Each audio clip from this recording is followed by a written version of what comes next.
Vamos a resolver el problema 8 de la guía 4, que trata acerca de análisis de masa y energía de volúmenes de control. En este problema tenemos una turbina que opera en estado estacionario, en donde ingresa vapor de agua a 2 megapascales, 360 grados centígrados y con una velocidad de 100 metros por segundo, y sale como vapor saturado a 0,1 megapascales y a una velocidad de 50 metros por segundo. Nos dicen que la elevación entre la entrada y la salida es de 3 metros, el caudal másico del vapor es de 15 kilogramos por segundo y la potencia desarrollada es de 7 megawatts. Nos piden determinar el área en la entrada en metros cuadrados y la tasa de transferencia de calor entre la turbina y sus alrededores en unidades de kilowatts. En este problema, el volumen de control seleccionado es el volumen que coincide con el volumen de la turbina, y dicho volumen de control tiene superficies de control tanto reales como imaginarias, ¿sí? Bien, entonces, primero quiero destacar que el flujo másico de 15 kilogramos por segundo es exactamente el mismo en la entrada que en la salida. ¿Por qué? Porque la turbina opera en estado estacionario, ¿sí? Recuerden que estacionarios era sinónimo permanente, es decir, que la propiedad en el tiempo no varía. Entonces, tanto en la entrada, que llamamos 1, como en la salida, que llamamos 2, el flujo másico es el mismo, puesto que la derivada de la masa respecto al tiempo sería nula, ¿sí? Eso es equivalente a haber realizado un balance de masa, pero de manera implícita, ¿sí? Ya directamente yo considero que acá entran 15 kilogramos por segundo y acá salen 15 kilogramos por segundo. Por lo tanto, en un problema ustedes no tienen que siempre plantear el balance de masa. Es aconsejable para evitar errores, en el caso de que les toque un problema que realmente no sea en estado permanente o estacionario, ¿sí? Entonces, lo primero que tenemos que hacer nosotros es determinar el área en la sección de entrada. Recuerden que, como vimos en un problema anterior, el flujo másico se relaciona con el área a través de esta expresión, donde generalmente en lugar de densidad se usa la inversa del volumen, puesto que nosotros vamos a trabajar generalmente con tablas y las tablas tienen valores de volumen específico y no de densidad. Por lo tanto, resolviendo para el área, obtenemos esta expresión donde el volumen específico lo vamos a leer desde tablas de vapor de agua. En este caso, de acuerdo a los datos de la entrada, de presión de 2 megapascales y temperatura de 360 grados centígrados, ustedes pueden corroborar que el estado del vapor en la entrada de la turbina es de un vapor sobrecalentado. Por lo tanto, usando con una tabla de vapor sobrecalentado, acá sería la tabla A4 si uso las tablas del Shapiro, obtenemos así de sencillo el valor de área en la entrada de 0,021 metros cuadrados. Pasamos entonces al ítem B, en el cual se pide determinar la transferencia de calor. Entonces lo que vamos a hacer es aplicar el principio de la conservación de la energía para un sistema abierto o volumen de control, que también es conocida como la primera ley de la termodinámica para un sistema abierto, ¿sí? Este término de derivada de energía total respecto al tiempo es nulo en este caso porque es un problema en estado estacionario. Como se explicó en la unidad anterior, ¿sí?, de sistemas cerrados, la energía de un sistema cerrado puede cambiar solo mediante ¿qué? Mediante interacciones de calor o trabajo, ¿sí? Y el cambio en la energía de un sistema cerrado durante un proceso es igual a la transferencia neta de calor y trabajo a través de las fronteras del sistema. Sin embargo, en volúmenes de control hay un mecanismo adicional que puede hacer cambiar la energía del sistema, que es el flujo de masa que entra y sale del volumen de control. Cuando entra masa al volumen de control, la energía del sistema aumenta porque la masa que entra transporta cierta energía. Y de la misma manera, cuando algo de masa sale del volumen de control, la energía contenida dentro del mismo disminuye debido a que la masa que sale lleva afuera cierta energía. Por tanto, la ecuación de conservación de energía para un sistema abierto se puede expresar de esta manera, y en el caso particular de un estado estacionario, este término se hace cero porque la variación de energía en el tiempo no va a variar.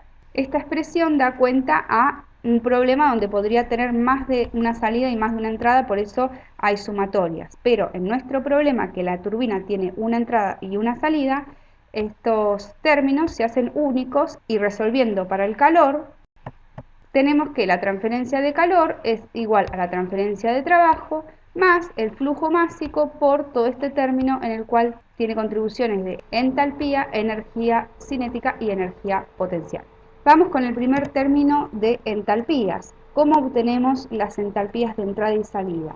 Bueno, es muy sencillo, ya que leeríamos las entalpías de salida y de entrada de tablas, conociendo que a la salida el vapor está saturado, así que tendría que ir a la tabla de vapor saturado a una presión de 0,1 megapascales y leer la entalpía, que es de 2675,5 kJ por kilogramo, y análogamente en la entrada la presión de 2 megapascales y la temperatura de 360 grados centígrados implican que el vapor es un vapor sobrecalentado, por lo tanto, leyendo el valor de entalpía de la tabla correspondiente de vapor sobrecalentado, leemos la entalpía de 3159,3 kJ por kilogramo y realizando la resta obtenemos el cambio entálpico, ¿sí?, de menos 483,8 kJ por segundo. Bien, respecto al término de variación de energía cinética, es simplemente reemplazar los valores que nos dan de datos de velocidades y nos da un valor de menos 3,75 kJ por kilogramo. Y por último, la variación de energía potencial la calculamos con los datos que nos dan. Obviamente acá tenemos que poner el signo menos porque según el enunciado la altura en 2 a la salida es más baja que la altura en 1 en la entrada, por lo tanto acá le tenemos que poner el signo correspondiente. Bueno, y resolviendo nos da un valor de menos 0,03 kJ por kilogramo, por lo tanto vamos a reemplazar estos valores en la expresión de arriba y el valor de potencia también era dato y era un valor de 7 megawatts, o lo que es lo mismo 7000 kilowatts, ¿sí? Lo paso a unidades de kilowatts para tener unidades consistentes. En este problema acá no tengo que poner ningún signo, ¿por qué? Porque el trabajo efectuado por una turbina es positivo, puesto que lo realiza el fluido, ¿sí? Cuando el fluido pasa por la turbina, ejerce trabajo sobre los álabes que están unidos al eje y en consecuencia dicho eje rota y la turbina produce trabajo, ¿sí? Este dispositivo, o sea la turbina, es el que acciona el generador eléctrico en las centrales de potencia de vapor, de gas o hidroeléctricas, ¿sí? Entonces acá no habría ningún problema, no habría posibilidad de error en olvidar algún signo. Pero aclaro que si por ejemplo nos dan un problema análogo, pero en lugar de una turbina es un compresor, seguramente nos dan el valor de potencia consumida en el enunciado sin decirnos el signo, y entonces ahí sí tendríamos que poner menos delante de potencia, porque esa potencia sería una potencia consumida. Bien, finalmente la transferencia de calor es de menos 313,7 kilowatts. El signo negativo, ¿sí?, obtenido indica que esta transferencia de calor ocurre desde el sistema hacia el entorno inmediato, es decir, la turbina no es una turbina completamente diabática y tiene una pérdida de calor. Bueno, antes de terminar, noten que, como era esperado, la energía potencial es el efecto menor entre los tres efectos y el cambio entálpico es claramente el efecto dominante. Y comparando el valor de transferencia de calor, ¿sí?, en valor absoluto con el valor de transferencia de trabajo, vemos que la transferencia de calor es despreciable frente a la transferencia de trabajo. Dicho de otra manera, la transferencia de calor en esta turbina es pequeña respecto al trabajo de eje, y es lo que generalmente ocurre en este tipo de dispositivos. Están diseñados de manera que funcionen de manera que se pueda despreciar la transferencia de calor. En general, en dispositivos como turbinas y compresores, los cambios de energía potencial y de energía cinética suelen ser pequeños y se omiten, puesto que los dispositivos se diseñan de manera tal que dichos términos sean despreciables frente al término del gran cambio entálpico que sufre el fluido. Bueno, con esto terminamos de resolver el ejercicio. Muchas gracias por su atención.